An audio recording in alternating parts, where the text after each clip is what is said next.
Tanpa melengahkan masa, majlis dengan segala hormatnya menjemput dan mempersilakan Yang Berbahagia Encik Fazli Azran, Ketua Inovasi Digital di Yayasan Digital Malaysia, untuk menyampaikan perkongsian ilmu beliau yang bertajuk Keselamatan Data Raya. Dengan segala hormatnya, dipersilakan.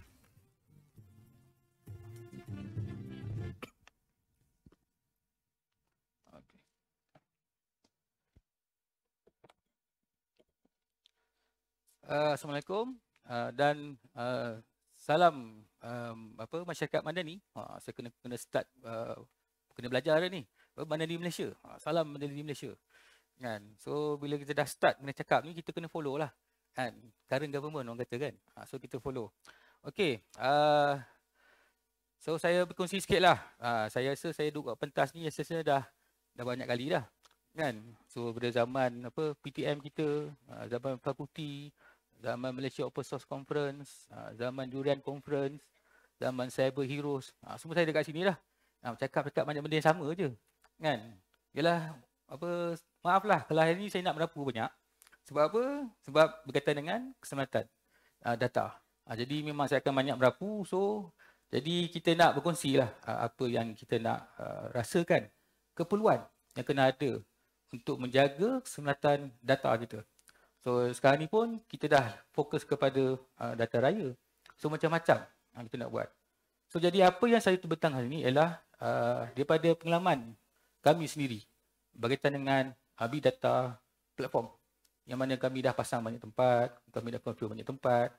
Banyak lagi isu-isu yang melibatkan keselamatan data ni yang banyak kita terlepas pandang.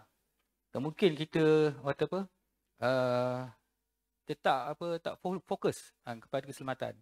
Yang kita nak kalau boleh semua dah up, dah jalan. Dah tunjuk dekat management, kerja dah siap, dashboard dah ada.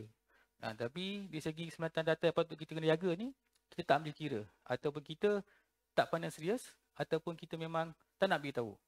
Ada satu yang saya nak beritahu hari ini, apakah keperluan yang patut kita kena ada. So jadi saya nak sebut sikitlah, cerita sikit apa yang berkaitan dengan sebelah data dan apa yang patut kita buat. Dan juga saya juga akan bagi solusi-solusi yang patut kita boleh implement dekat kita punya pengkalan data kita. Alright. Jadi saya punya agenda saja simple je. Ada lebih kurang 5 je topik saya pada ini. Tapi setiap satu topik ni berjela panjangnya. Saya pun tak tahulah semua nak tengok saya punya saya punya slide ni banyak ada dekat 30 lebih ni. So saya sekejap. Banyak gangguan. Minta maaf. Terlupa nak off. Ni beberapa orang rasa dah cakap dah. So off. Tapi saya pun terlupa nak off. Okey, sekejap. Alright. Okey. So jadi saya akan cerita. Hello? Okey. Saya akan cerita pasal seperti putus Sekejap. Okey. Saya akan cerita sikit intro sikit pasal big data dan juga benefit big data. Challenges, ini saya akan fokus pada challenges dan juga complexity. Apa yang akan berlaku kalau kita buat big data, ini saya fokus dan sedikit conclusion. Okey. So jadi kalau on the way ni saya lebih suka sebenarnya two way communication kepada semua hadirin sebab saya nak bicara hati-hati ke hati dengan hadirin. Kalau tidak saya cakap seorang kat sini. Kan? So saya harap anda semua reflect lah apa yang anda nak tahu, pertanyaan benda yang sesuai kepada anda punya benda untuk big data ni. So saya tukar ayat big data ni kepada data raya lah. Sebab masa mula-mula kita buat untuk government data raya ni, saya dengan klik saya kat belakang ni hari ni, kita terlibat untuk data raya satu awam masa tu, dipanggil DRSA, kita buat big data platform, data raya platform untuk government masa tu. So untuk mampu masa tu. So jadi first project kita buat tu ialah kriminal pasti. Macam mana kita nak buat data raya untuk government ni. So macam-macam lah dia punya challenges untuk yang first time kita nak buat ni. So macam-macam dia punya benda yang tak expect berlaku dari segi infrastructure, dari segi data, dari segi integration, dari segi dia punya prosedur, SOP apa kita nak buat dan juga challenges kepada end user juga macam mana, meeting berkali-kali, berpuluh-puluh kali nak memahami apa data yang kita nak buat, nak extract kan? Kita nak apa gabungkan, kita nak colorit, kan? So macam-macam isu. So this thing is it's not easy. Dalam paper memang senang, nak cerita macam-macam. Tapi bila kita nak kata apa, jalankan benda tu, so macam-macam. Nah, sekarang ni banyak pula big data pula, banyak pula kita boleh buat data fake generation. Kan, nak tunjukkan benda ni ada, jalan. Tapi data yang sebenarnya kita tak ada sebenarnya. That's the thing yang banyak berlaku pada hari ini lah. Okay? Oh, okay. Saya tukar Dia kata putus-putus. Okay, tak apa. It's okay. Ya bang, no problem. Alright. Okay. Sebab sikit atas saya. Okay. Ini yang current lah. Saya sekarang. Daripada zaman muda, sekarang ni masih muda lagi. Hati pun masih muda. Okay. So apa saya nak cerita kat sini. Kata perjalanan kita macam-macam. Dari segi pengalaman saya kumpul pada hari ini untuk saya nak terjemahkan dalam bentuk presentation saya pada hari ini. Kan, kalau tengokkan saya bila jadi macam panel industri kepada semua banyak universiti, college, politeknik apa semua. So kita ceritakan pengalaman kita kepada mereka ni untuk terjemahkan kepada bentuk silibus, pada bentuk khusus. Jadi benda macam ni yang kita nak cuba gabungkan apa pengalaman kita yang ada untuk jadikan sebagai demand khusus tu dalam market. Supaya pelajar-pelajar kita keluar nanti ada demand. Bukannya buat khusus short sendiri. Bukannya kita buat silibus yang tak memberi impact kepada student tu. Sekarang ni majikan sekarang ni amat memilih pekerja-pekerja pada hari ini. Kalau lagi kita perhatikan kan. Bagi saya lah, pendapat saya, majoriti student kita pada hari ini kalau ikutkan memang belajar sains komputer. Tapi berapa persen yang bekerja dengan berkaitan dengan sains komputer? Kan, kalau belajar network, berapa persen yang belajar dengan network? Dia boleh claim kan kita punya lulus peratusan pelajar untuk fakulti kan 80%. Tapi adakah 80% tu mengikut jurusan yang dia belajar? Benda tu ada subjektif. Siapa nak verify benda tu? Kan? Tapi realitinya kebanyakan student kita hari ini tak bekerja dalam bidang yang patut dia kerja. Kan? Kerja bidang yang luar. Sebab mereka nampak contoh kita menggunakan pelajar yang berkaitan dengan sains komputer. Maknanya kita tahu dia ni adalah buat programmer, developer, kan. So berapa banyak persen student yang memang buat kerja developer, buat kerja programmer dari industri sekarang. Sebab apa? Kebanyakan majikan pada hari ini sukar untuk mendapatkan lulusan yang pelajar yang boleh buat programmer, boleh buat developer. Kan. So saya rasa banyak bos-bos besar kat sini ada. Mungkin dia pun mengalami masa yang sama lah. Kan. So bila demand tinggi, kata daripada majikan, tapi supplier daripada universiti ni tak ada kualiti. Itu problem dia. Kan? Sebabnya mereka tahu dalam paper. Bila praktikal sebenarnya susah. That's the thing yang isu yang sebenarnya berlaku ni. Kan? Okay. So that's the thing yang saya nak cerita pada ini ialah kalau pelajar ni belajar dalam bidang security. Tak salah network security ke, data security ke, application security ke. Adakah mereka keluar daripada universiti ni, mereka tahu tak apa faham security tu? Kan? So, bila kita macam saya kita orang ni, macam saya lah. Kalau saya nak ambil pelajar-pelajar ni, contoh intern sekalipun, kami akan interview, akan bagi test kat dia. Kan? Practical test terus. Kan? Jadi, bahkan dah beratus student yang kita interview ni, banyak macam alasan diorang dan macam-macam reason kenapa mereka tak faham benda tu. Dan sampaikan saya tanya, apakah fungsi port 443? Kan? Pun tak boleh jawab. Kan? Dia belajar bidang security ni. Kan? So this thing is, apa yang mereka belajar sebenarnya? Adakah mereka ni belajar untuk nak dapatkan ijazah saja ke? Yang dilepas? Ataupun mereka betul-betul nak belajar untuk dapat kerja? Kan? Sebab kadang-kadang dia belajar ni, dia buat benda lain pula. Kan? Jadi yang kita kena tengok juga perhalusi dari segi kita punya student ni, apakah mereka punya mission dia bila dah keluar daripada universiti. Macam tu. Alright. Okay, kita terus pada kita punya tajuk kita. Kan kalau saya bebelkan setengah jam tak habis. Okay. So saya teruskan. Okay, untuk cerita apa itu intro big data. Okay.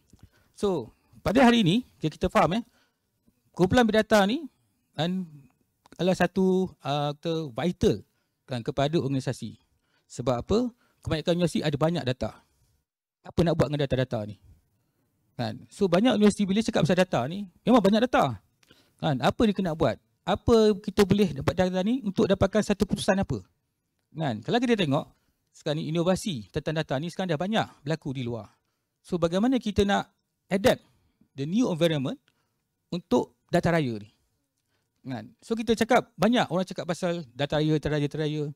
Kan? Adakah kita mampu nak buat data raya ni? Kan? Adakah kita ada data ni, kita tahu menterjemahkan data ni kepada result yang kita nak. The issue is, apabila kita buat data raya ni, orang akan buat data raya platform. Contoh, pelbagai contoh nak pakai big data platform ni macam-macam kita ada. Okay, dah siap infra. Dah siap apa tadi, server hardware storage semua dah ada. Okay, so apa data kita nak masukkan? Data apa? Adakah raw data yang kita ada? Atau kita dah siap massage data yang kita ada? Atau apa kumpulan data yang kita nak masuk keluar dalam kita punya platform. Kan? Sebab kita nak terjemahkan dalam bentuk visualization. Kan? Kita sekarang dah tak main teks dah. Takkan nak baca dalam bentuk Word, dalam bentuk Excel. Sekarang semua orang dah cerita pasal dashboard. Kan? 5 minit. Baru cakap dah 5 minit dah. Ya betul ni. Apa? Oh. Slide ni ada 20 ni. Buka satu pun dah ada 5 minit ni. Sedihnya. Kan? Tak apalah, macam ni lah. Saya terus kepada yang sepatutnya. Okay. Challenges lah saya cakap. Okay. Sebabkan tak cukup masa, setinggal 5 minit. So saya cerita. Okay. Apa konsep pasal big data security? Ini concern kita ialah, kita tahu kan, kita akan pakai cloud, kita ada pakai on-premise punya server, kita ada mobile web interface. Okay. Dan kita juga nak tahu juga network kita ni secure atau tak. Okay, daripada ancaman luar. Okay. Nak tahu juga kita punya software. Dan kita punya firmware. Kita punya hardware. Dan sebenarnya kita nak tahu configuration kita dalam kita punya platform. Kita betul kita buat fine tuning kita. Kan? Adakah kita dah tahu dah cukup kat power ni, kita nak protect ni. Okay, seterusnya ialah encryption. Ada tak kita pakai encryption? Ada tak kita adapt SSL dalam tu? Apa transport kita nak pakai? Okay, dan seterusnya ialah physical security. Adakah server-server ni boleh tercapai orang ramai? Ada staff sendiri atau orang luar yang boleh akses untuk semua ambil data-data tu. Dan seterusnya ialah paling penting yang saya kat sini ialah authentication dan authorization. Ini yang paling banyak lag. Okay, kat mana-mana implementation untuk big data. Okay, tak tahu macam nak buat apa sesuai authorization dan authentication nak buat. Adakah kita nak perlukan 2FA, MFA, atau kita kena buat authorization access by level, siapa yang boleh access ni, siapa boleh access siapa sini, siapa yang ada SOP benda tu, kita kena buat ke atau tak? Kan? Adakah kita kena buat sesuatu, siapa yang boleh mana-mana? Sampai deep punya access, yang permission level ni patut kita kena buat. Kan? Sekarang ni saya nampak kalau big data platform ni, kan, ada 2-3 je level dah, semua orang boleh access. Sebab nak kesenangan kerja. Kan? Tak fikir pasal data ni siapa yang ambil, vendor siapa yang access, staff mana yang boleh access, kan? Level mana yang boleh sampai ke database.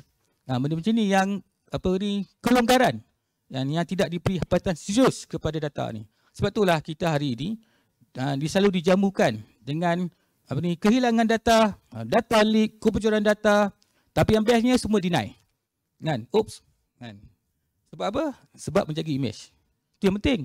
Walaupun data dah tahu dah bertebaran di alam maya, dia tengah terbang data tu sekarang. Siapa yang tahu nak ambil data tu, dia capai ambil satu macam tu. Sebab kita nampak data depan mata macam-macam. Kan? So jadi denial ni ialah satu benda yang orang kata bagi saya ego lah. Sebab nak jaga reputasi masing-masing. That's the thing. Okay. So apa yang saya nak cerita kat sini ialah ada 1, 2, 3, 4, 5, 6, 7. 7 isu yang berkaitan tentang data security. Yang saya rasa berapa minit ni simpan? Sedih saya. Okay. Alright. Berkaitan dengan storage. Ni saya cerita sikit pasal storage. Okay. Kalau kita cakap pasal storage ni, kita ada dua sekarang ni kita adopt. Satu di cloud storage, satu di on-premise storage. Yang mana kita simpan kat kita punya data center kita sendiri. Sama ada di organisasi kita letak kat Cyberjaya ke, kita letak dalam office kita sendiri ke, it's okay. Okay. Dalam kata nak mencapai isu untuk menjaga keselamatan storage ni, okay, macam mana kita nak kena buat storage ni supaya tidak diakses sama ada remotely, okay, physical access terus, okay, ataupun daripada third party software yang mana yang boleh jump kepada storage. Banyak orang gunakan middleware. untuk dapatkan storage punya access.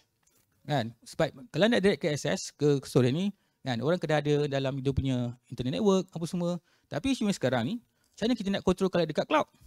Kan? Kita dah pakai cloud. Nak pakai apa kita nak susah untuk kita nak direct supaya ada access kepada public ataupun access kepada internal ataupun access kepada terus point to point kepada kita punya premise. Kan? So apa kita nak set kat situ? Kan? So storage ni adalah satu isu yang kebanyakannya orang terlepas pandang untuk konfigurasi security itu sendiri. Jadi kita nak block dia.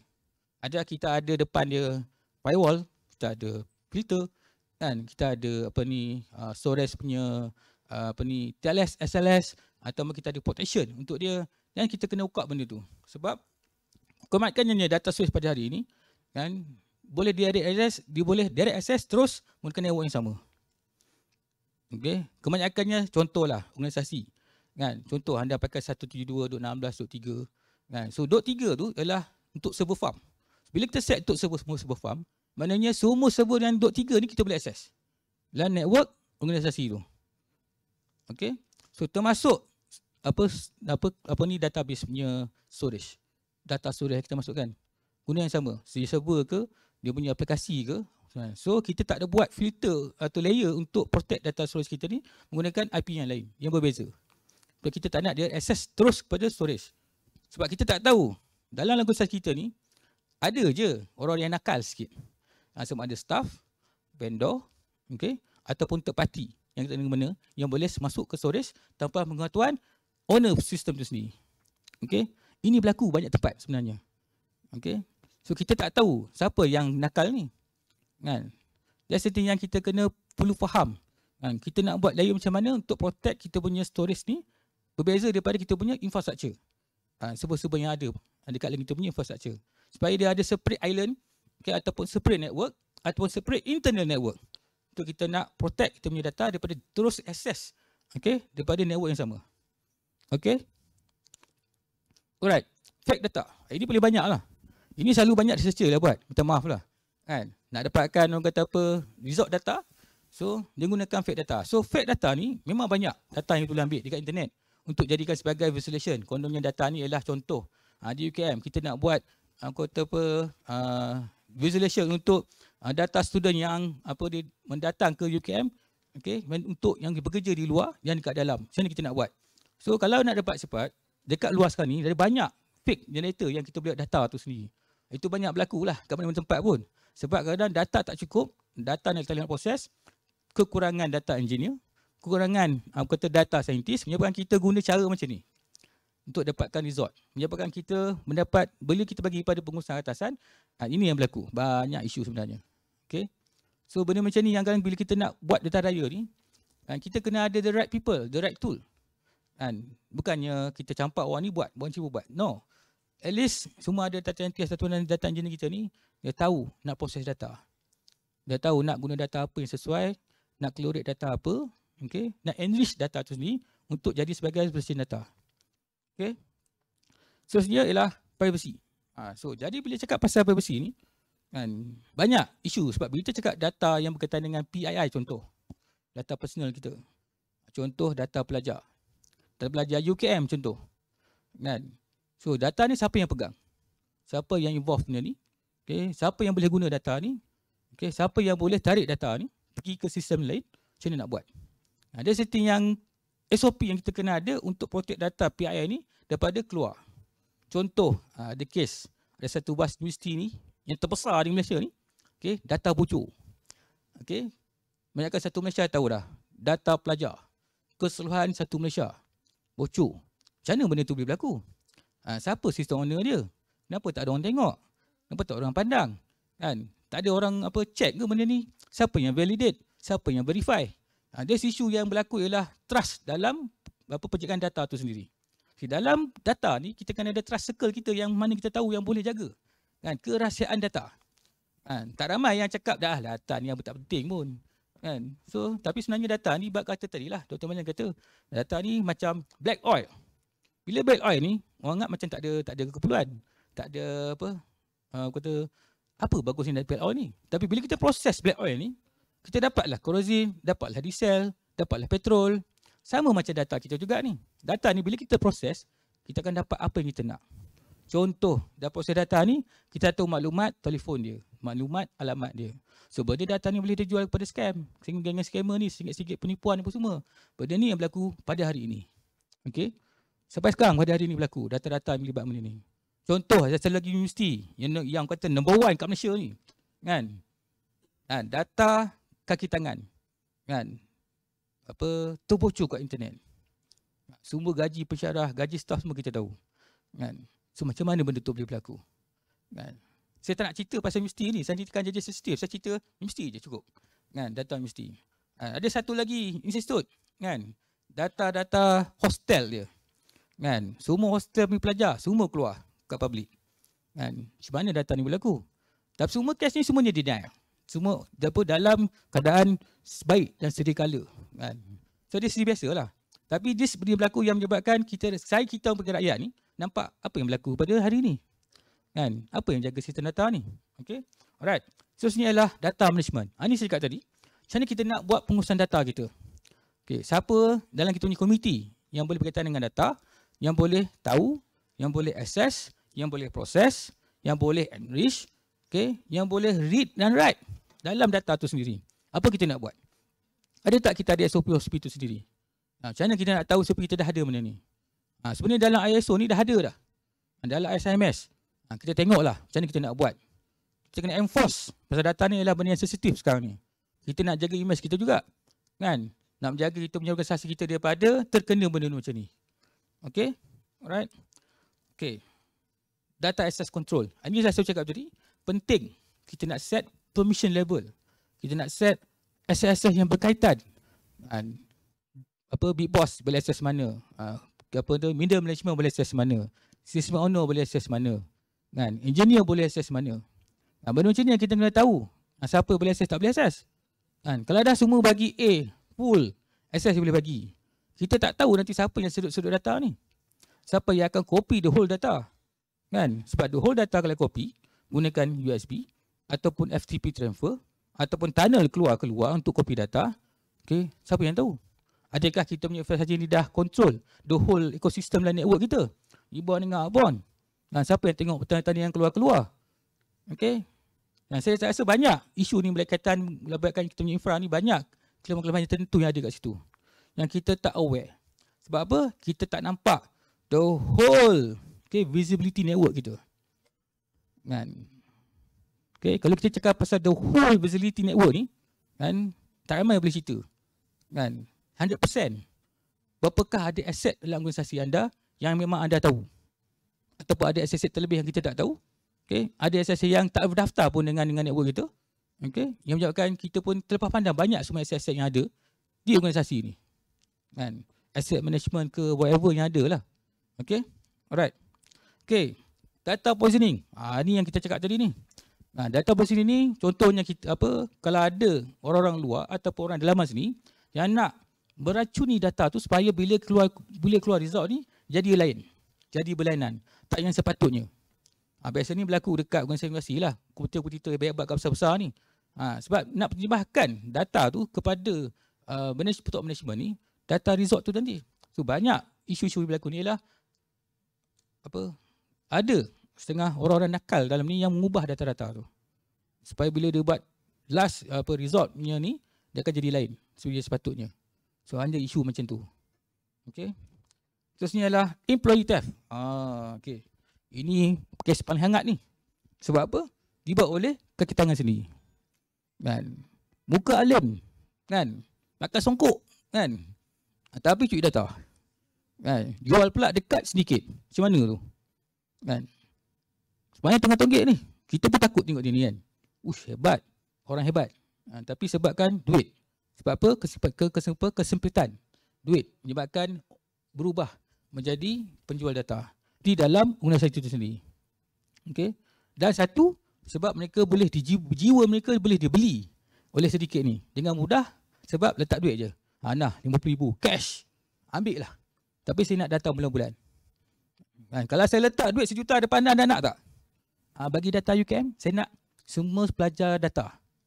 Letak 1 juta. Agak-agak goyang tak? Goyang, jangan cakap tak goyang, goyang. Kan? Tak nampak memanglah semua okey. Cuba duduk atas meja sejuta. Kan? Kaki gigil ni, nak ambil tak nak. Iman pun tercabar. Kan? Benda tu yang berlaku di organisasi kita pada hari ini. Okey? So iman kita kuat tak kuat je lah. Okey? Ni yang berlaku. Bukan setakat di bank-bank, di kerajaan pun sama. Kan? Semua sedikit ni memang membeli jiwa kaki tangan dalaman tu sendiri. Sebab tu saya cakap tadi, kita kena buat access control. Kita kena ada manage control.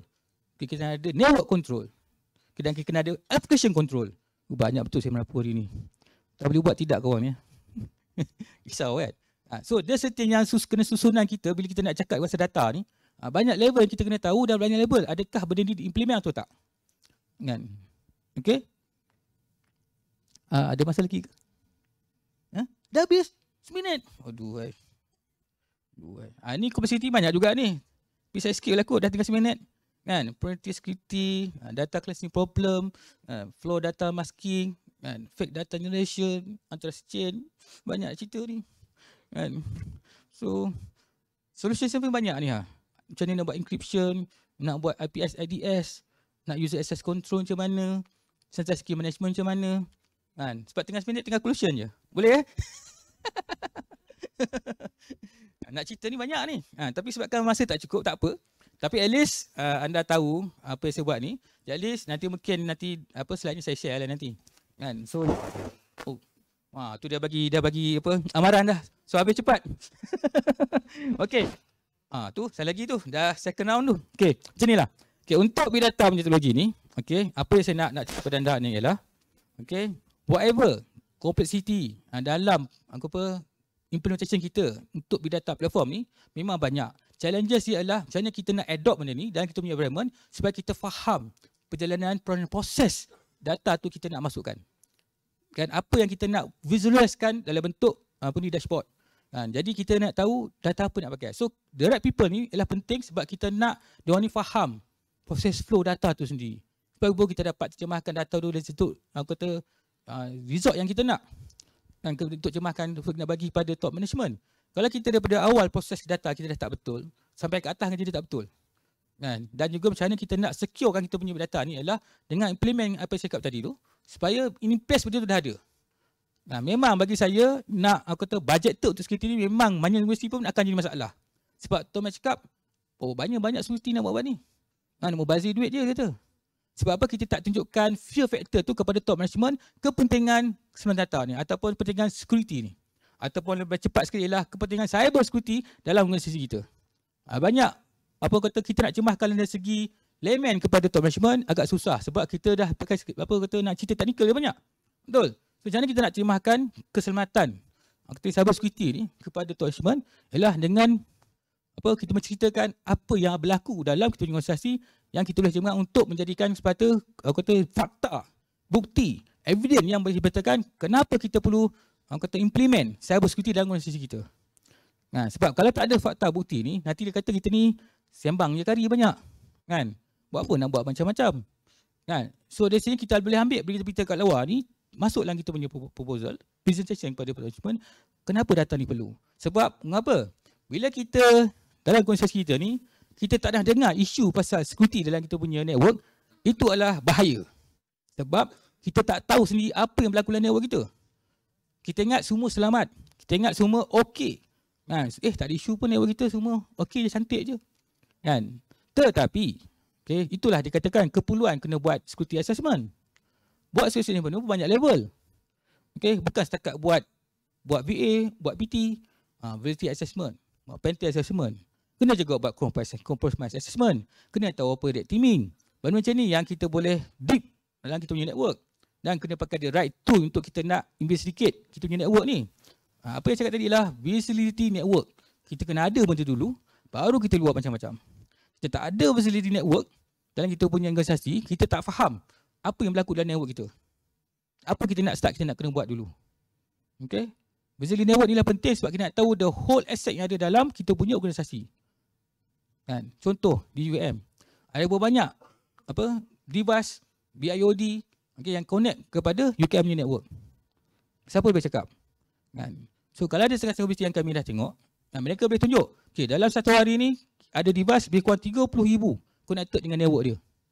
Ni list dia, berap keluar. Itu yang kita nak tahu, Beasley Network. Dan kita boleh pecahkan. Handphone berapa banyak, PC berapa banyak, network apa, laptop berapa banyak, kan, server berapa banyak, dan device network berapa banyak, kan. So kita tahu kat situ, oh ini ada, ni ada. Lepas tu kita drill down lagi sampai bawah sampai kita nak tahu, okay, kita nak kena perlu set. Dan juga aplikasi kita, kan, apa yang run kat dalam tu, kan. The whole ke run untuk aplikasi ni, kurang untuk guna internal dan kurang untuk public. Berapa banyak. Termasuk dengan big data ni. Kan, data raya kita ni, bila kita dah buat, siapa yang nak test benda ni? Siapa end user dia? Siapa klien dia? Okay, siapa customer dia? Kan, dengan siapa yang patut dijawabkan benda ni? Okay? Jadi itulah saya nak cakap, walaupun tak sempat banyak benda, tapi bolehlah. Terima kasihlah kepada pengurusi kita pada ini yang memberi laluan pada saya untuk bercakap. Walaupun saya cakap 30% je daripada slide saya, tapi okey lah. Ada tajuk nampak kan tadi kan? Ini tak apa, nanti mungkin next time. Alright, jadi saya ucapkan terima kasih kepada anda semua. Dan semoga kita berjumpa lagi di Conference yang datang. InsyaAllah. Saya hari ini tengah fikir nak buat event kat sini. Mungkin kita akan buat benda-benda yang conference akan datang. InsyaAllah. So jadi insyaAllah nanti kita boleh jumpa sama-sama. Terima kasih kepada semua dan Assalamualaikum. Alright. Terima kasih kepada Encik Fazli Azran.